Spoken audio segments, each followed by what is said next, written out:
And now I have the honor to welcome the two guests.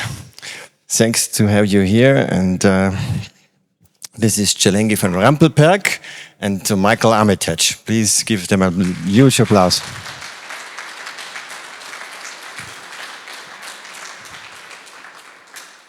So we are talking about the show that is on the ground floor.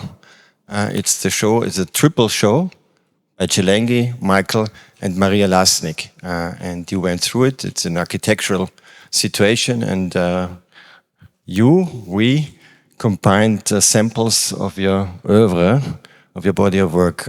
Here we are in the show of Malgorzata Miglatas, which spreads from here up to the top floor. So that you understand, this is not the work of Chelenge or Michael. This is Malgorzata.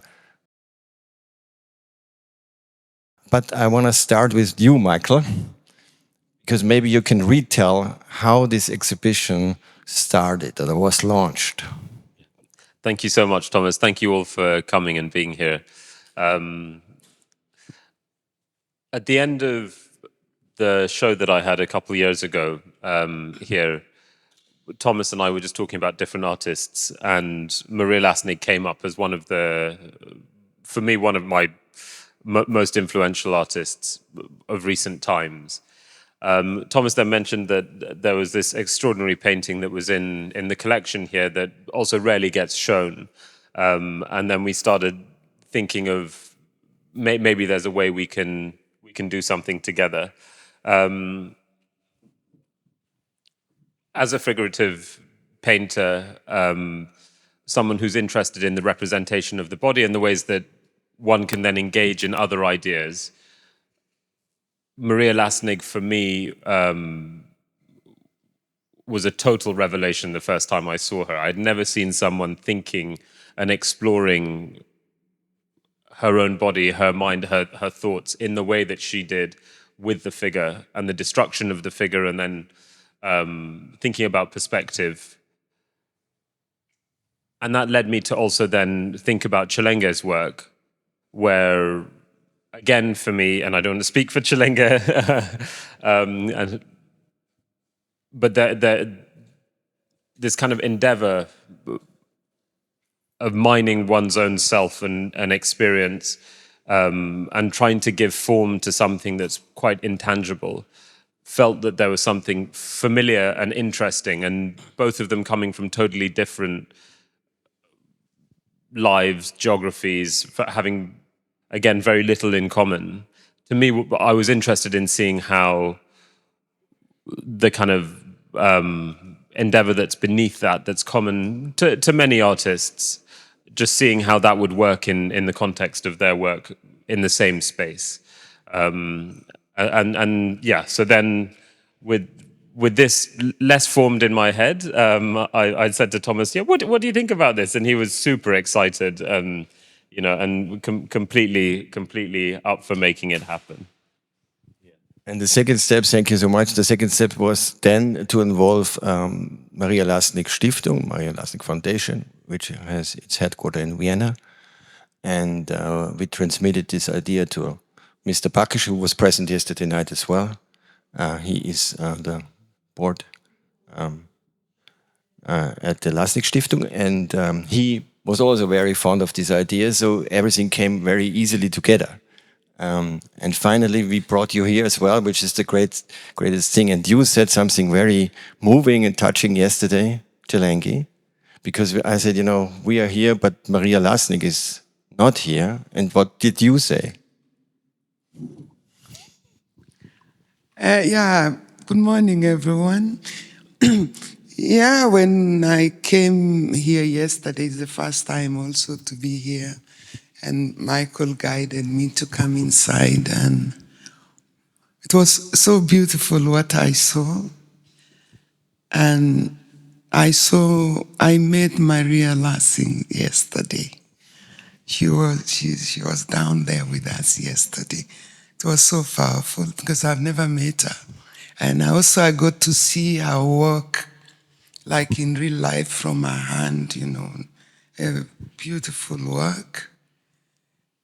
And I'm very happy to be part of this her space. It is her space. And Michael and Thomas included me into it, and I feel part of the family and closer to her than ever, though I've never knew her. It's a blessing. And so, thank you.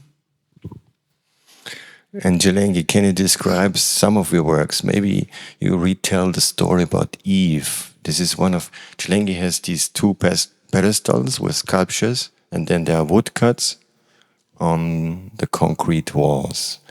And Eve is one of the sculptures. If you enter through this entrance, it's kind of a gate structure. And this is basically the first piece you face. Yes, as you come in. Eve is, the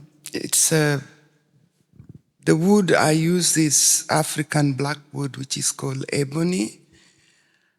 And Eve's story is something that for a long time when I was growing up,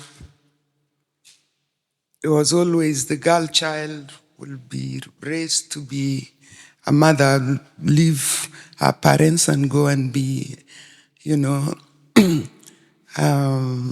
mother. And as you all know, women go through labor pain, women go through so much, and apparently it was Eve's fault.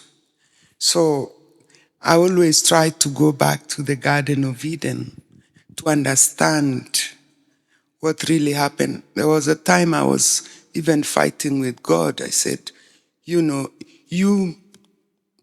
tempted her, you brought her to a place where there was Adam, knowing very well what was going to happen. And yet, you punished her for, and made her the victim. So these were questions that I was asking myself. They were really very deep in me, in my mind. And as a woman, I felt like it wasn't fair. So it was like a fight towards, the wrong that I believed then was God wasn't right to do that. So I talk to him, I fight with him, and sometimes I hear Chelenge, Nyamaza means Chelenge, just, it's okay. And is the fight over, or? In a way, because I've done not one only Eve, there's more Eves, yeah?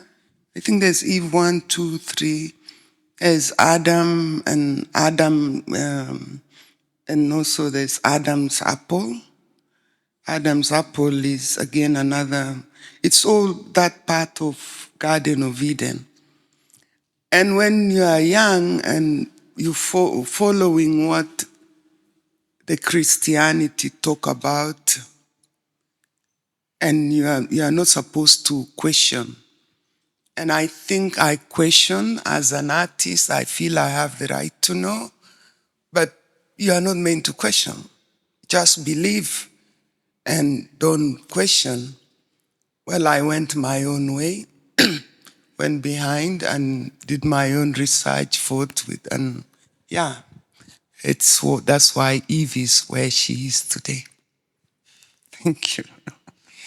And you were talking about how the technique is very important to you, and where you found the wood and what type of wood, and it's not supposed. It's very, it's very polished on the surface, and you said it's very important to you that the wood doesn't crack. Yeah, to really have a sculpture that, like Eve and the others, they've traveled. You've moved them around. Yeah, they haven't cracked.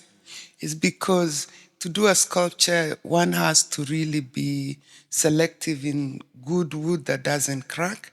So one of them that I use is ebony, jacaranda tree, avocado tree, very beautiful, and also Newtonia tree. It's found in a place called Kibwezi Forest in in Kenya, somewhere in the forest.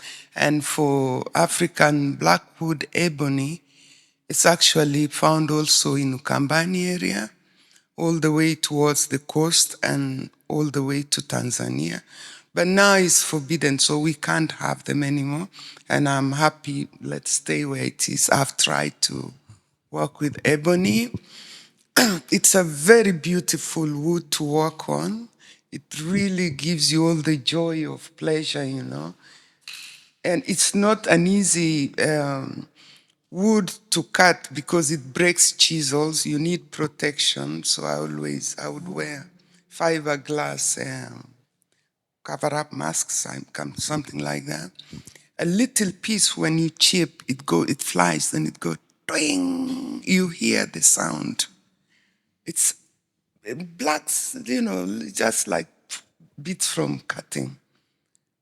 And sanding it and filing it, it becomes, that feeling is just, I don't know how to describe it, but I wish any of you could touch, but it is a sculpture and it belongs to these two people. So even me, I just look, I want to touch it and I can't. And how important is it? Because in the drawings of Maria Lassnik, you see very often the hand included. So the drawing hand is included into the image. So this is The other thing is. And how is it in sculpture? Because your hand is even more present because you need strength and power and endurance. Let me first go a bit back about the wood, the sculpture, as you see, and then I come back with the hands and the legs and the faces. The wood, unlike all of us, we grow from down going upwards. And it's the same for tree or every other thing that has a soul and life to grow. So when I do the sculpture, I follow the grains starting from the bottom. So I have a piece of wood, I'll put it like where the cameraman is standing there, and start sketching. Go back that way, there's always four sketching from every other angle. And then I turn the wood upside down, again, follow the same rhythm. 4 sketches comes out of it. And from there, I studied those sketches that I've done to understand where the negatives goes out and where the positive stays in. And so that is a very important thing. And then it comes now, the real work, where by the time I'm doing this, all this feeling is connecting with sketching, with a piece of wood that is there. After that is finished, the study becomes more clearer. The feeling, it's all there. It becomes a very powerful reunion. And so I start. And when I start, it's either I'm starting with the face, either I'm starting with the hand, and is my hand part of the destroying? It's a pity because you cut the wood, and I'm sure it feels. But my hands does the beauty work, and at the same time the damaging work, because I'm sure it's like a doctor when they operate on a patient. It's also painful, they hurt. So the reason also these faces, these arms, legs, the way they appear, is because I'm trying to understand a certain way that a human body is, or is a feeling of something, or something that maybe did hurt me or made me happy, or someone, a friend of me. So it involves all kinds of things. It can involve animals, for that matter. Animals can be those humans as well. And so you find faces. I want to define what I want to mean and what the piece says to me. And so the hands, at the same time, they are very powerful, because without this hand or these hands, we will not be able to do certain things. Actually, most of the things, the same as if we don't have limbs. We need legs, arms, legs. We need our mind. We need our souls. You know, we need. It brings out the soul from the very deep inside. And so when you look at the pieces that you are looking, one looks like whatever it says to you. But actually, if you look deeper, like we also need to look deeper into ourselves to find ourselves. It says a lot. There is a lot there to say. I wish I could explain it all, but I can't. Can I ask you? Can I ask you, because two of the sculptures, the two heads, are two of the first sculptures you made. How did that come to be? Why did you start? How did you start? Thank you. It was, those were the pieces that I didn't even know they were tools to use. And I didn't do a sketch because it was meant to be cut to be firewood. But as soon as the tree came down, was an avocado tree, which a V-shape. One part was dead, the other part was producing fruits. And I called the guy, someone to come and cut firewood for me because I was afraid that part will fall on the house and maybe kill some of us inside the house. Anyway, so when the piece was, it fell down, and as soon as it hit the ground, what I saw was 4 movements. 4. And it is there that I become really a sculpturist.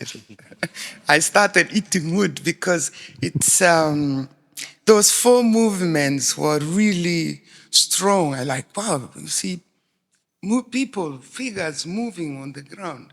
So I told the man, just cut for me 1 meter, 1 meter. And he said, but you wanted firewood? I said, I'll still pay you the same price, no problem. And so I started carving without tools. I didn't know there were tools. I use machete. You all know machete? I use axe. I use 5-inch nail, which I flatten at the end and sharpen it. Very good sharpening with stones, you know. That was for doing the eyes, the mouth, the nose, you know, giving it, I did even there's some ears in that, yeah. So also the ear. And the rest, from there I didn't know how to make it smooth. So it took to breaking bottles and scraping. Scraping, scraping, scraping. You touch them, they are very smooth. And I ended up with bottles. And the funny part was, even God knew I was beginning something, that he was standing with me, because no piece of glass ever cut me. And isn't that beautiful? No, really, when I think about it, I think those glasses would have cut me, you know, because they are very dangerous. And you break, bang, the nice piece you take and you start scraping. And that was a miracle. Those pieces the 2 of them are here, down there. And they are not, it's not, the faces, if you ask me, one of them is, sometimes we are told that the owner of a dog end up looking like the dog, right? And that's a very nice expression because, yeah, we love animals and they become part of us. I would love to look like a cow, you know, I think that would be so beautiful. We are all connected. Thank you. I also find it extraordinary that in having not sculpted before, the first 4 things you see One is this extraordinary figure with breasts on their face. The other is a person becoming a dog, becoming a person, becoming a dog, becoming a person. Like I, and that's what you saw when half of an avocado tree fell. I just, yeah, I still can't. I still try and get my head around that. That kind of does that way of working also apply to then the way you make the drawings, the way you make the paintings, the way you make the woodcuts? No, you see, no, it doesn't, because there were 4 pieces, yeah? Those ones, the way they were started and done, there was no planning, there was no, because I didn't know.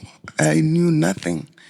I was just going, it's like hitting the road, not knowing where it will end, but you go anyway. I reached the end, but now because it opened up so much for me, I thought, let me go a bit further. Sketching started coming, learning because at the same time I learned by scraping with bottles that when the wood, I was starting from the top, scraping downwards, I'll be digging other layers which were kind of supposed to be hidden. So when I turn it the other way as it grows from the bottom, you scrape it, it becomes it goes smoother because all the grains are going towards down of how the tree grew. Beautiful. So I learned, and now after that, I learned to sort of make myself more understanding. It's like training myself. It's like own studies, that you study to know, I want to do it better than last time. And which way is it easier, or which way will it make it possible? Is there a way I can find something that I can use to, I don't know, not to go too fast, because when it is too fast, then I feel there's no connection. I like to work on peace that it takes a while.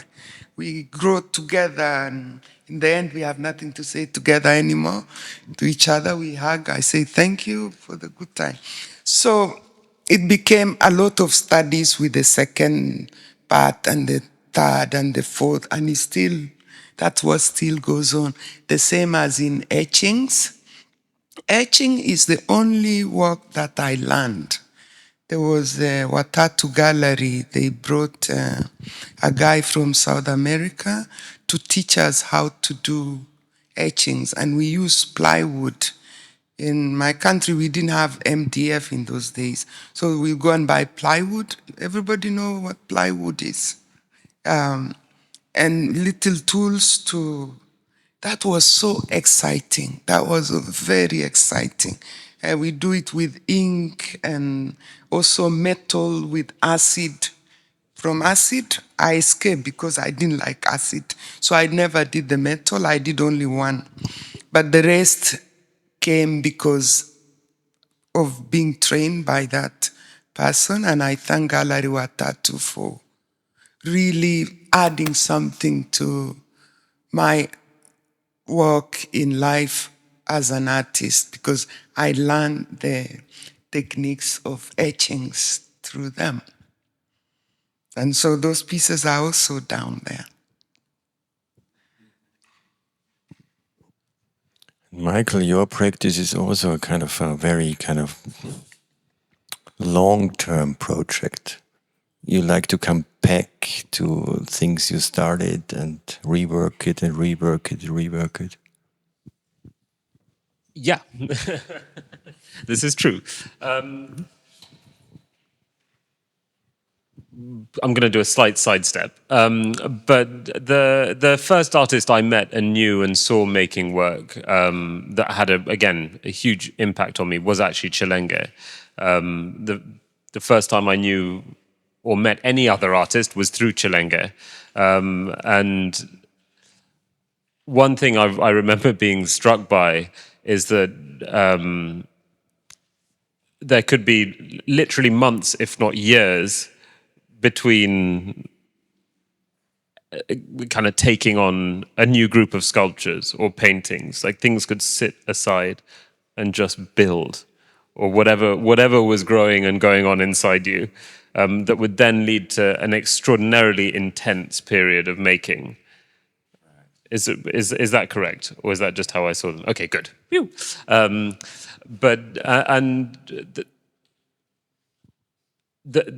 That there needs to be a kind of necessity for something to be brought into existence is something that stuck with me. That it's not just about filling your time to make something and then make and make and make and make.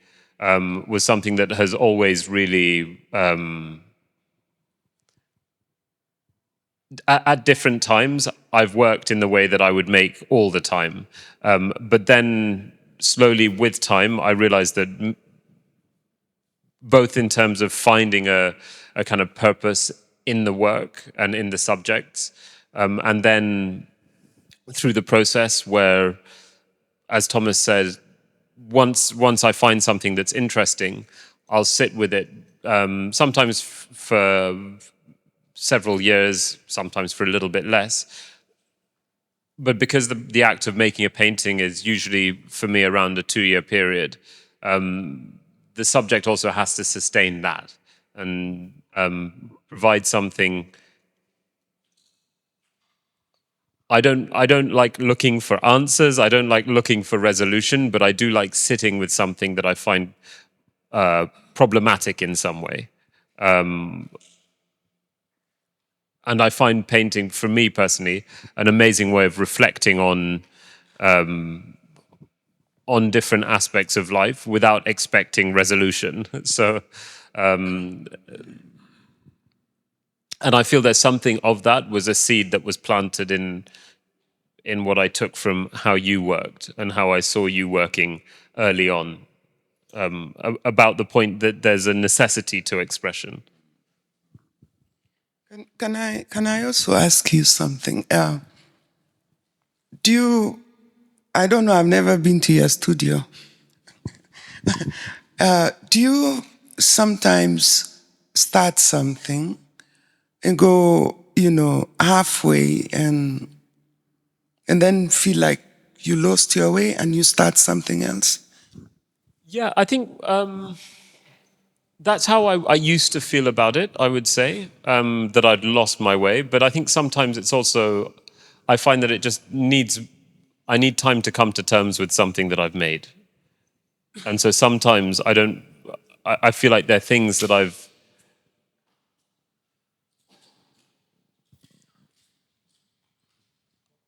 I think I find it very hard to appreciate my own hand. So sometimes with a little bit of distance, it gives me a bit of objectivity, so I can get on with what I've made. That that I can then approach it again. So sometimes the work will be quite intense, and I'll work for a sustained period on one thing. But most of the time, I'll work on 15 paintings at once, without having a single focus. I found that when I did have a single focus, I felt like I was trying to do everything, in that one piece the whole time, which was counterproductive for me. Okay. The reason I was asking you is because I'm 64 years old. And I feel like that energy, it's, I don't know, it's like somehow I'm supple, like they're in the middle, like. And so I realized there's some work that I had started, and maybe along the way I said, no, or something else came up and I put it aside. And I start going on to something else, and then to another, and so I move on, and I look sometimes and but I haven't finished. I didn't finish this one, or that one. I think there's 5 I haven't finished. And it's not that the subject or that feeling is gone. It's still there when I look at it, but I'm not ready. Exactly. But I'm there, so though I'm not ready, I'm ready to start something else. And so I'm a bit confused, like, I don't know what's going on. I've always been interested in the question when an artwork is finished by the artist, you kind of release it. You have to let it go. Yeah. For us, we do. When I get a commission to write something, the commissioner says it's like 10,000 digits. Then when I reach the 10,000, it's over. It's finished. But how do you deal with this question? There's no 10,000 digits. Or is the painting filled when it's filled? When there's no white dot anymore? It's Wow. Yeah. It's, I'm talking for myself. It creates a lot of fear. It creates something like, like maybe the focus, there's so many things I want to do. There's so many things I want to do. I want to be on etching there, I want to be on painting there, I want to be on carving here. Then I want to be on now creating small little things, I start picking things from nature. I'm more focused on that. And I'm trying to, okay, so there's piles and piles and piles that I'm also starting to get scared of those piles, because they haven't been started. And I don't know if they tell me about the 10,000. I don't know if I will make it. Yeah.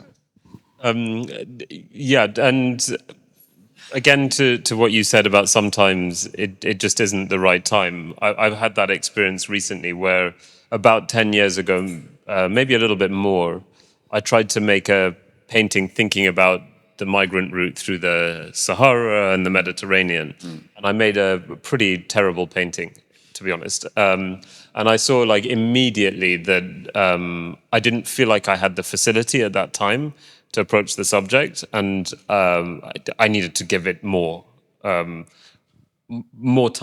more of myself than I was able to at that point.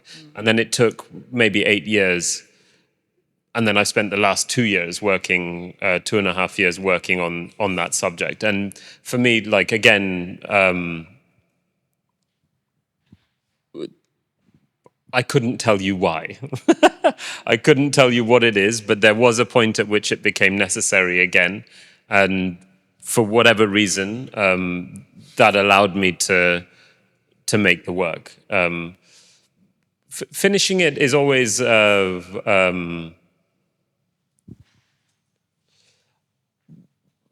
I suppose a work can always be finished, not necessarily always good. And so I think that's also something that's kind of why for me things take a long time. It's not because I spend all day, every day adding paint to a surface, but it's to try and find the thing that I feel is communicating, or that I feel moved by, or that I feel challenged by is usually the thing where if I can do something that is surprising, often something that's surprising is repulsive at first.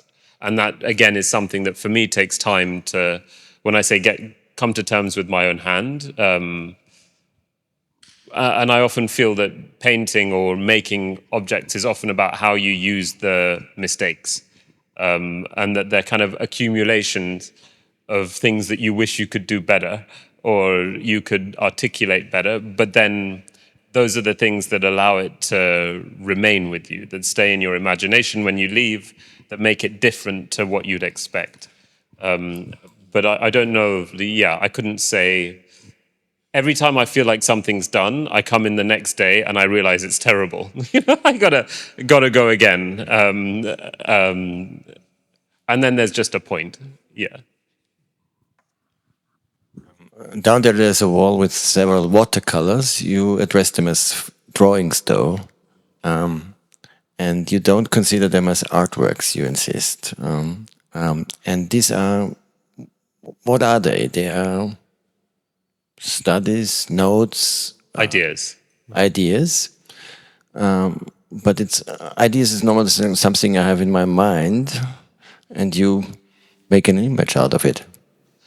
You know, I have a fantastically bad memory. You know, as I said, it's very good for life because every day's new. But then it's not that great when you're trying to make a painting and draw on different things. So I have to put things down, otherwise I'll forget. And then paintings for me are an accumulation of things. To which the drawings can become an aid. They don't necessarily find place in a painting, but they can do. And the reason this is an absurd thing to say because I'm showing a whole bunch of them by choice, but I really hate showing them. One, because they're not in my studio, so I don't have my ideas at hand. And secondly, I just don't make them thinking that anyone else will see them. They feel like it feels like a very private endeavor to me, and I still don't understand what people find interesting in them, if I'm totally honest. And I find it very, as you know, I find it very hard to hang them because I don't really, they're just mine. Like, so yeah, I don't know, yeah, I'll come to terms with it one day. Yeah. Do you do many of those? Yeah, I do. No, I'm quite inconsistent in general. And I think I have periods, like recently I haven't been able to be in the studio. And so drawing is an amazing way of keeping rooted. But sometimes if there's, for example, with doing the migrant crossing, I made a lot of drawings specifically thinking about the type of images that I wanted, and drawing from source material. And what you see also, is influenced by everyday life, or is it by the theme only? Totally unconnected. So I would probably say 90% of my drawings are just things that I see that I think are interesting. And then that 10% will be much more utilitarian. I'll have a particular subject that I'm researching or thinking about that I'll make with the intention that it'll become a painting or an aspect of a painting. Yeah. Maybe you can a little bit describe the Midas, the painting you implemented it to the show. Yeah, so Midas, I initially understood the story of Midas to be the Midas touch, that someone who has the ability, in effect, to make money. And that's what I thought or understood the story to be about. And then when I reread the story a few years ago, I was taken by Midas's position, that this was a ruler of a kingdom that was going through drought, going through difficult times, and he was given a wish after being generous and helping. And his intention was that his wish would help his people, that because they were struggling and going through drought, that if he could get wealth, that he would raise his people up. And he was told at this point that for his wish to come true, he would need to bathe in wine. And I saw that as kind of this apex of hope in the story. And then things rapidly decline when the first thing he does is hug his family, his wife and child, and they turn to gold. And I found that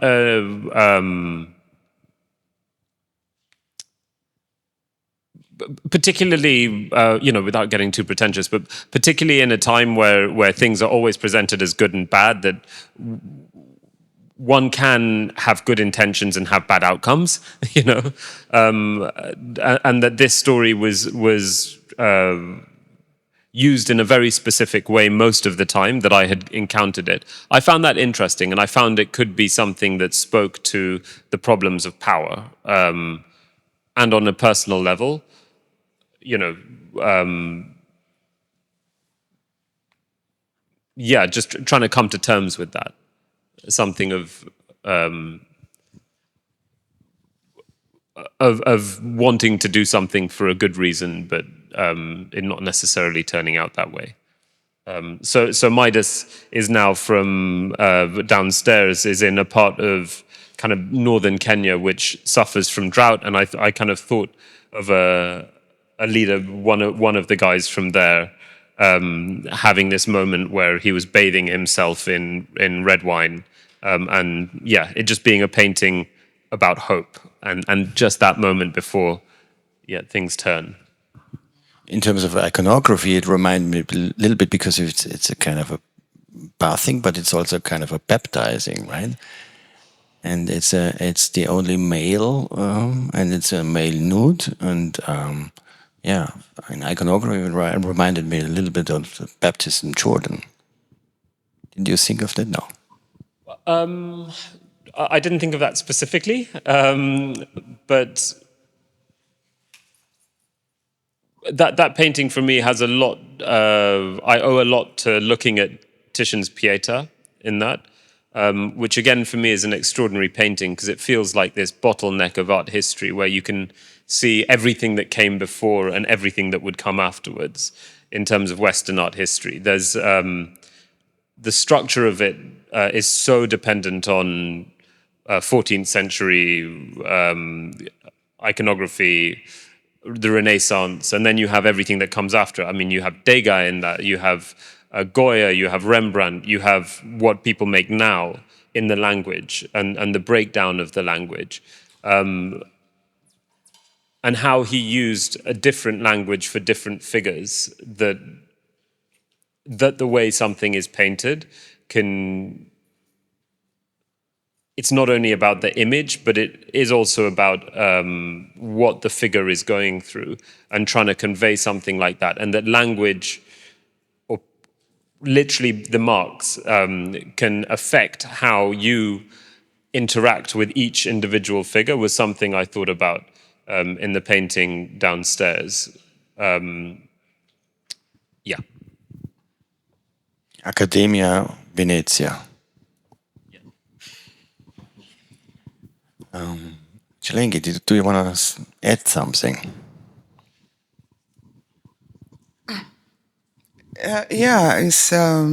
I'll try. I'm sitting here with Michael. I don't get to see him much, but maybe would be nice if just a few questions, just this thing about artists and in their own space and how they work and the setting time and trying to figure out this and trying to run away from something that is destructive to a point of not wanting to see people. Do you end up feeling guilty? Because I do that. For me, I count Monday, Tuesday, Wednesday, Thursday, Friday. I don't want to see anybody. I'm going nowhere, but I'm just going to go be with my work. And I find blaming myself, one becomes selfish. Do you ever have something like that? Necessarily. Extremely bad communicator and extremely selfish, yes. So I shouldn't feel guilty. Yeah, well, I think it's okay to feel a bit guilty. I think that's nothing wrong with a bit of guilt. Yeah. Yeah, okay. Otherwise you'll forget everyone, Chelenge, and we'll never see each other again. Yeah. When you see a wood, how do you know what to deliberate out of the wood? Do you feel, you said a bit like a pantheist, that you feel the wood, and that's still do you feel what is inside the wood?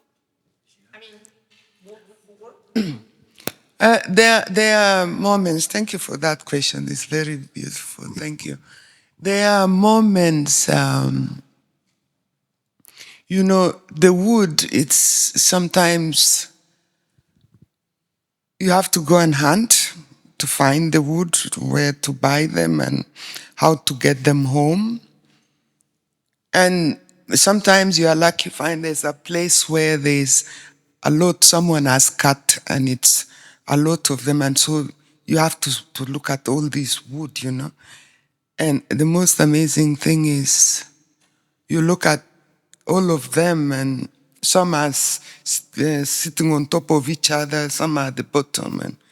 And you have to make this person with yourself turn everything, you know, in order to create, to see what is there.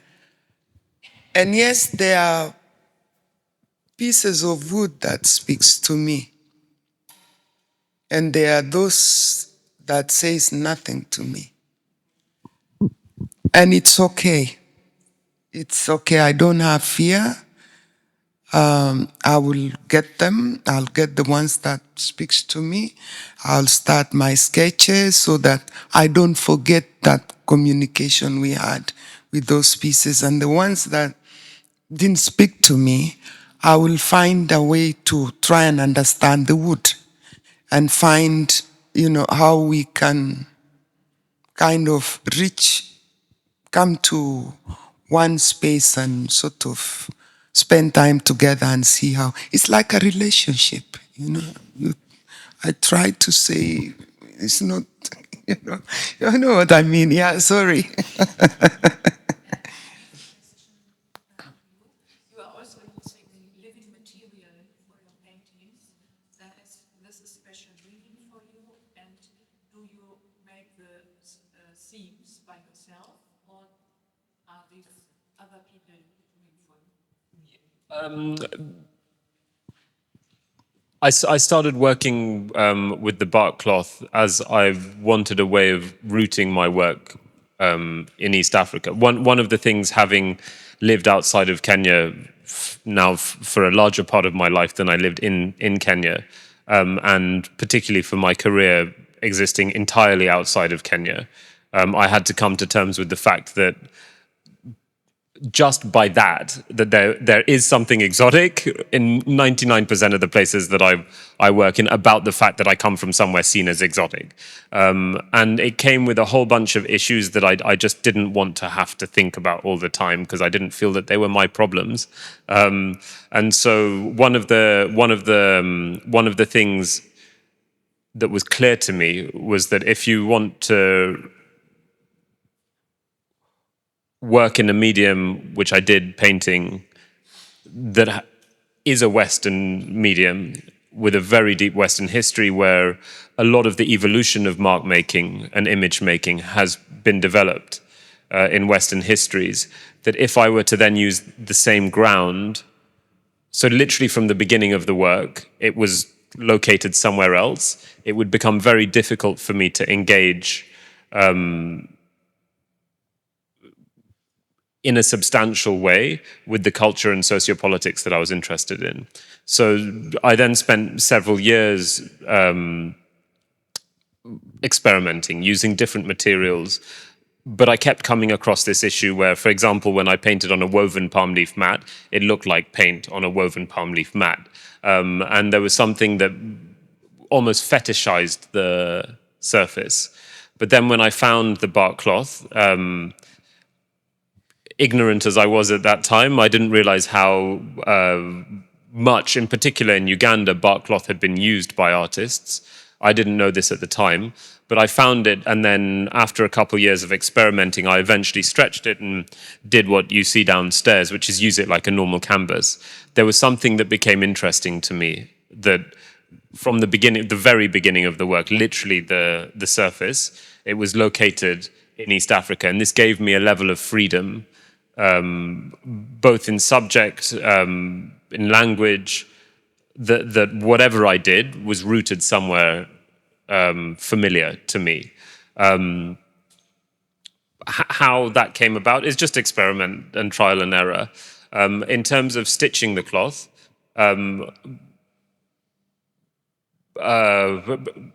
before, when I had a little bit more time, I used to do it myself. Now I have a studio assistant who's very excellent at stitching, and she does it for me, so somebody else does do it, but it's to how I would like it done. Yeah. Yeah. So, thank you so much. I think they both you deserve a little. Can I ask one more question? Sorry. Sorry, sure. I know I've had time. I should have brought this up earlier. I just wondered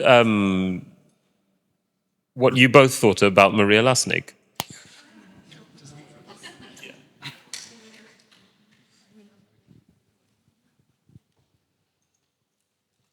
To tell you the truth for myself,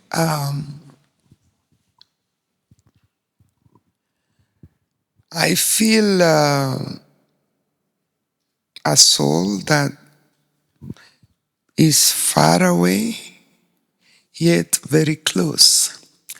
And looking at her work and trying to understand her and to feel her,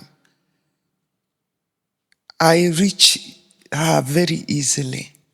That's what I feel. I really feel, I feel her. I feel her in her work. I feel her in her movements. And this is something very new to me. This is something very new. As you all know, I'm a self-taught artist. Everything I learned from behind the house somewhere, under a tree or whatever. But this is something very special, coming close to, very close to seeing our work. And I still have to, there are some that I didn't manage to go yesterday to see, because I felt the connection was so strong. And to tell you the truth, I don't understand that connection, but it's a beautiful connection. So I feel there's a message there for me. And thank you, that's what I feel. Yeah, I don't know. I think what I really like and I do at the moment, even more, to listen to you as artists and to have you here as not just with your body of work, but also as individuals, as souls, as you said, and minds. And I would say, even though you insist she's here, I miss her. We have this really wonderful masterpiece in the collection, and she's showing as typical herself. It's an auto-portrait, and there's this dog, and she keeps this animal in her right hand, and in a very awkward way, and you don't know what it is. Is it an alter ego? Is it a trophy? Is it a dog? Is it rather a wolf? Is this creature alive, or is it already dead or sick or whatever? And how is the relation? You were speaking about the relation, and I think this everything is ambivalent, and this makes this image so striking. Yeah, and yeah, once again, I regret not having really spoken to her, although I met her when I was 18, the first time. Yeah. And you, Michael? I have nothing to add to that. I think that's, yeah. As I said in the beginning, I repeat, all of those things. But you as an audience, you should use to speak and listen, not just to listen, but also to speak to artists. And there's an opportunity, both Michael and Chelenge, happy to sign catalogs and brochures downstairs. Please use this opportunity and take a chat. I think this is, it's very important. Let me finish one phrase. It's very important to be contemporary.